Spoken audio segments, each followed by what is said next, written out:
Welcome to N95 news channel. Telangana రాష్ట్ర ప్రభుత్వం బీసీల కోసం 42% రిజర్వేషన్లు కల్పిస్తూ జీవో జారీ చేయడం జరిగింది. గతంలో కేసీఆర్ ప్రభుత్వం కూడా బీసీల కోసం రిజర్వేషన్లు పెంచుతూ కూడా జీవో జారీ చేయడం జరిగింది.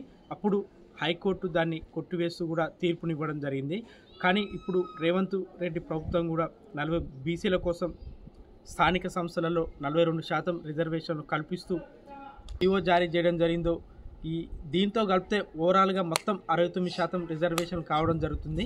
దీనిపై ఈ నెల 8వ తారీఖున తెలంగాణ హైకోర్టు కూడా తీర్పును ఇచ్చే అవకాశం ఉంది. మనం మహారాష్ట్రలో కూడా చూసుకోవచ్చు.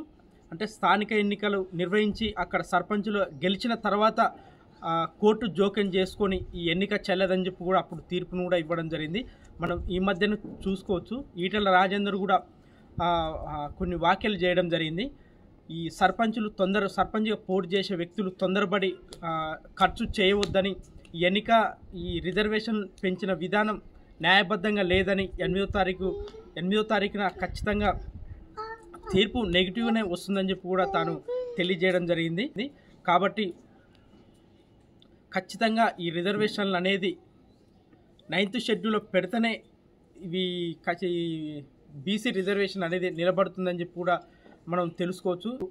50% మించి ఓవరాల్గా ఎస్సీ ఎస్టీ బీసీలకు 69% రిజర్వేషన్లు కూడా ఓవరాల్ కలిపితే 69% రిజర్వేషన్లు అవుతున్నాయి. అంటే 50% క్రాస్ అవుతుంది. కాబట్టి దీన్ని ఖచ్చితంగా కోర్టు కొట్టివేసే అవకాశాలే ఎక్కువ ఉందని మనం చెప్పుకోవచ్చు.